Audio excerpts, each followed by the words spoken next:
Haleluya, haleluya, na kukaribisha katika Rhapsody yetu ya uhakika inayoandaliwa na mchungaji Chris Oyakilome, na mimi ni msomaji wako Teresa Faresi. Karibu katika somo letu. Leo ni tarehe 6 ya mwezi wa 8 mwaka 2026, na somo letu la leo mchungaji anasema ufahamu wa kimakusudi.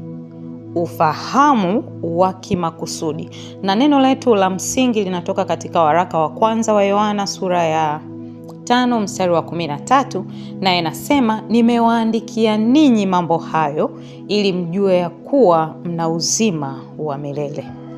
Katika somo letu lililopita tulijifunza kuhusu ushuhuda, ushahidi na uhalisia usiopingika ya kwamba Mungu ametupatia uzima wa milele, na uzima huu uko ndani ya mwana, yani Bwana wetu Yesu Kristo.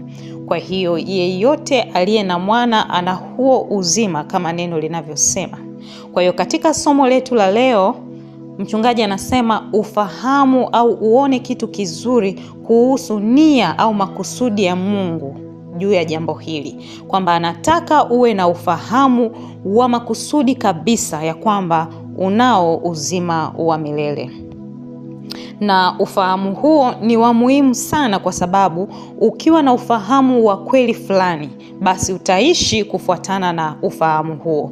Kwa hiyo unapaswa kujua kwa hakika ya kwamba unao uzima wa milele, sio pale utakapofika mbinguni, ila sasa katika maisha yako ya sasa unao uzima wa milele. Na kuna tofauti kati ya kuwa na kitu fulani na kufahamu kama unacho.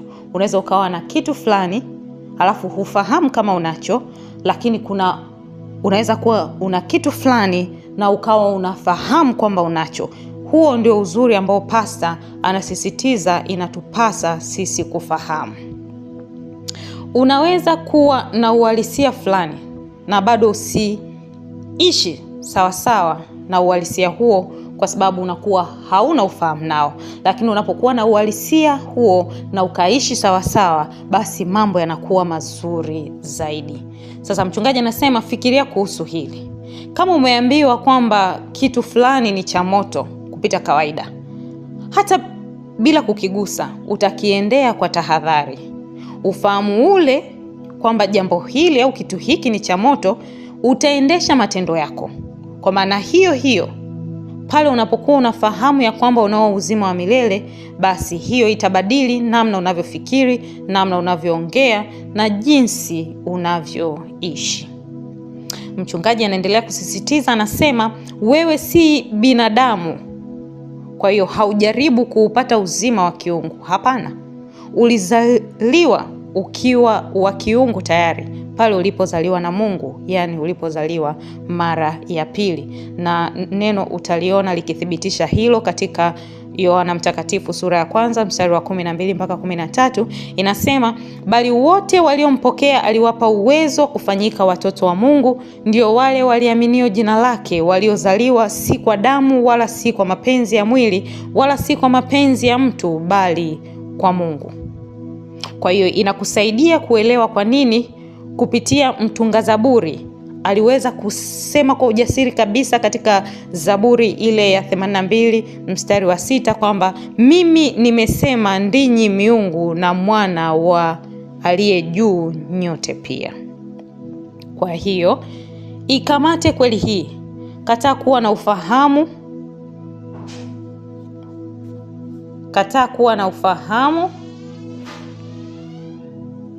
na ufahamu zaidi kuhusu uhai wa kibinadamu ulio chini ya hofu, vizingiti na mambo ya dunia hii. Biblia inasema tena kwa hayo ametukirimia ahadi kubwa mno za thamani, ili kwamba kwa hizo mpate kuwa washirika wa tabia ya uungu, mkiokolewa na uharibifu uliomo duniani kwa sababu ya tamaa. Neno hilo unaweza ukaliona katika waraka wa pili wa Petro sura ya 1 mstari wa 4. Mchungaji anaendelea, anasema uzima huu ni uzima mkuu. Ukiwa na ufahamu nao, maisha yako yatakuwa ni uthibitisho wa uhalisia wa uzima huo. Utadhihirisha uzima wa kiungu kirahisi kabisa bila kujitahidi na kwa uendelevu. Bwana asifiwe. Na utasali nami sala hii kuwa sehemu ya ukiri wa imani sawasawa na somo letu ambalo mchungaji ametufundisha siku ya leo. Sema: Baba mpendwa, ninakushukuru kwa uzima wangu wa milele ndani ya Kristo. Ninaishi nikiwa na ufahamu kwamba ninao uzima wa milele sasa, na ninatembea katika uhalisia huu kila siku. Uzima wa milele ndani yangu huzaa ushindi, ubora na utawala katika Kristo Yesu. Amen. Haleluya. Mungu akubariki sana. Tutaingia kwenye masomo zaidi ili kupata ya undani zaidi kwenye neno la Mungu. Tutasoma waraka wa kwanza wa Yohana sura ya 5 mstari wa 11 mpaka 12. Neno linasema, na huu ndio ushuhuda ya kwamba Mungu alitupa uzima wa milele, na uzima huu umo katika mwanaye. Yeye aliye naye mwana ana huo uzima, asiye naye mwana wa Mungu hana huo uzima. Pia tutasoma Yohana mtakatifu sura ya 5 mstari wa 24, nayo inasema, amin amin nawaambia, yeye alisikiaye neno langu na kumwamini yeye aliyenipeleka yuna uzima wa milele, wala haingii hukumuni, bali amepita kutoka mautini kuingia uzimani. Pia tutamalizia na Wakolosai sura ya 1 mstari wa 27. Neno la Mungu linasema, ambao Mungu alipenda kuwajulisha jinsi ulivyo utajiri wa utukufu wa siri hii katika mataifa, nao ni Kristo ndani yenu, tumaini la utukufu. Mungu akubariki sana. Tutaonana tena wakati mwingine.